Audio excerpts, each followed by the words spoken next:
Assalamualaikum warahmatullahi wabarakatuh. Perkenalkan, nama saya Vita Krisna Dewi. Saya adalah owner dari Sinatria Farm, peternakan domba yang berlokasi di Dusun Derowetan, Kelurahan Harjo Binangun, Kecamatan Pakem, Kabupaten Sleman, Daerah Istimewa Yogyakarta. Saya memulai beternak domba itu tahun 2018.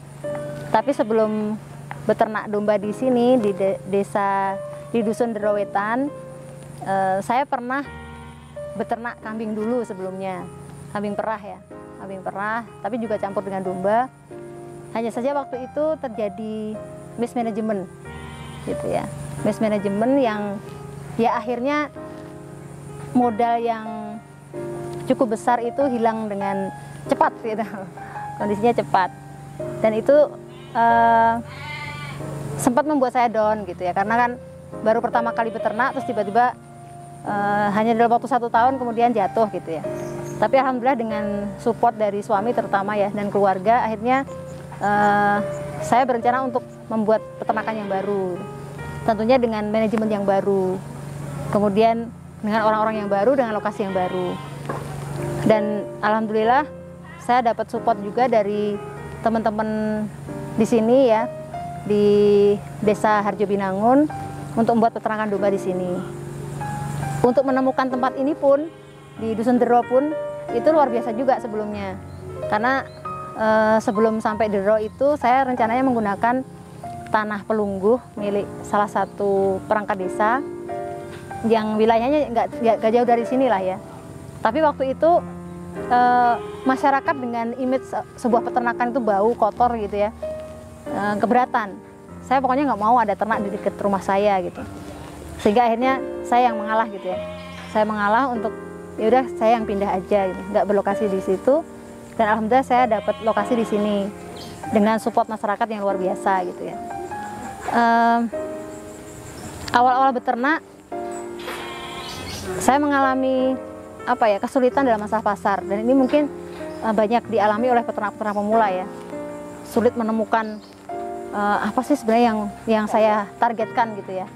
Itu sebabnya kenapa saya lebih seneng gitu ya, mengarahkan teman-teman lah biasanya ya. Teman-teman kalau mau punya bisnis itu tentukan target dulu. Targetnya itu siapa? Kita mau misalnya beternak domba. Kenapa kok saya milih beternak domba kan? Karena di Jogja memang kebutuhannya domba gitu. Kuliner di Jogja itu kan rata-rata domba gitu. Dan kebutuhannya masih kurang terus dari luar daerah gitu kan. Tapi ketika kita sudah mulai beternak kan sama aja, kalau kita nggak tahu rantainya pasar, itu pada akhirnya kita juga nggak bisa menjual produk kita gitu. Sehingga beberapa waktu sempat ketemu dengan pedagang gitu ya, pedagang domba yang dia menjanjikan akan membeli domba-domba kita, ternyata ya nggak juga gitu. Dia menjual ke kita tapi dengan janji nanti akan diambil lagi, tapi ternyata kan tidak gitu. Itu pernah saya alami juga, padahal jumlahnya lumayan banyak. Nah, akhirnya dari situ kemudian saya oke lah kalau gitu saya harus mengubah manajemen ini, manajemen untuk menentukan ini saya mau beternak apa breeding, apa fattening, kalau fattening itu lari kemana, kalau breeding jenisnya apa gitu. Tapi perjalanan itu tidak berhenti sampai situ gitu ya, perjalanan tantangan tuh nggak berhenti sampai situ. Saya kembali dibenturkan dengan SDM. Ya karena di sini saya mengelola banyak anak-anak muda, sehingga secara emosi masih belum stabil, kemudian masih tidak punya ya udah kalau saya nggak cocok ya saya nggak akan tetap berada di sini gitu ya. Tidak punya beban lah karena belum punya tanggungan yang banyak gitu. Sehingga saya berarti beternak itu butuh passion gitu kan. Nah itu juga yang kemudian melatar belakangi saya untuk membuka sebuah kelas gitu ya, kelas gratis tidak berbayar lah untuk masyarakat umum dimanapun berada se-Indonesia lah ya. Kalau ingin belajar beternak di sini, belajar beternak dari nol dan merasakan langsung menjadi peternak itu seperti apa. Karena setelah menjadi peternak kan akhirnya tahu kan, walaupun cuma 6 hari di sini kan, tapi jadi tahu sebenarnya saya tuh memang pengen beternak atau enggak sih. Karena ada juga yang setelah merasakan 6 hari di sini, wah ternyata menjadi peternak itu berat ya. Itu berat aja baru dari fisik kan.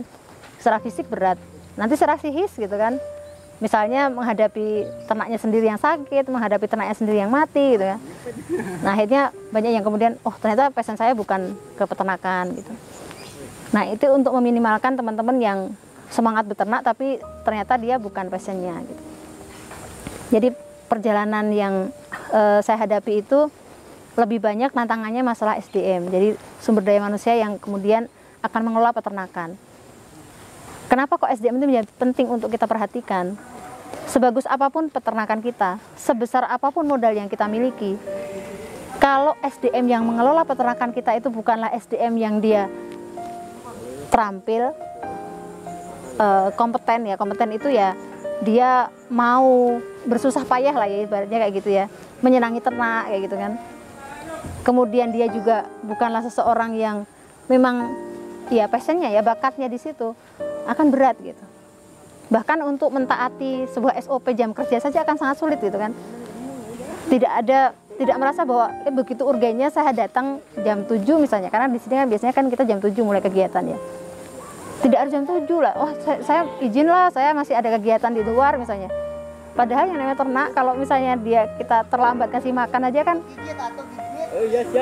kalau ternak kita terlambat kasih makan, itu kan biasanya berat badan juga nggak stabil gitu. Sehingga ya ini tadi lah ya, SDM ini menjadi faktor yang sangat-sangat penting yang saya perhatikan saat ini. Dan di Sinatria Farm akhirnya saya membuat sebuah SOP ya, yang kita jalankan secara digital. Di sini semua pegawai, semua karyawan itu mempunyai aplikasi Sinatria ya, Sinatria aplikasi yang di situ jam kerja, absen gitu ya, itu ada di sana. Kemudian recording ada di situ, pengecekan kesehatan harian ada di situ. Bahkan ketika konsultasi pun misalnya saya tidak ada di tempat, mereka tinggal memfotonya, kemudian memasukkan dalam aplikasi kondisi seperti ini bagaimana sarannya misalnya. Jadi akhirnya dengan itu kita menemukan, oh ini loh manajemen personalia yang paling tepat untuk saya gitu. Dan alhamdulillah dengan SOP yang saya perbaiki, kemudian kondisi manajemen SDM yang lebih baik, kita angka mortalitasnya sama dengan 0 gitu. Tidak ada kematian dalam sebulan, itu bahkan sama sekali nggak ada kematian.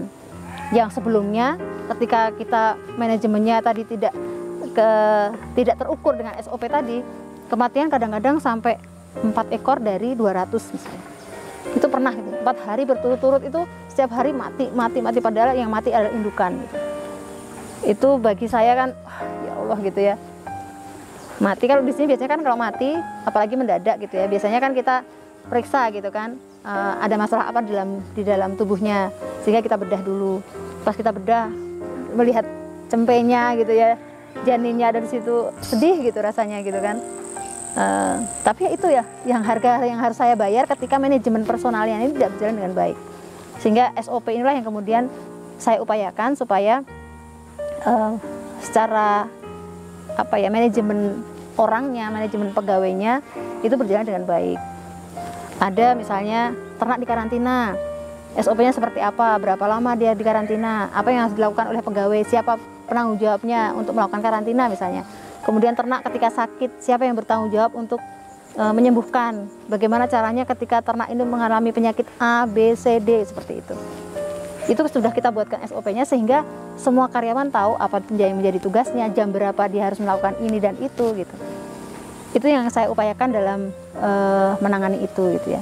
Jadi tantangan utama kalau di saya itu lebih ke SDM. Kemudian tantangan selanjutnya biasanya kalau teman-teman yang lain kan juga sama ya, masalah modal usaha gitu. Gimana caranya biar saya itu bisa punya penghasilan banyak dari peternakan misalnya.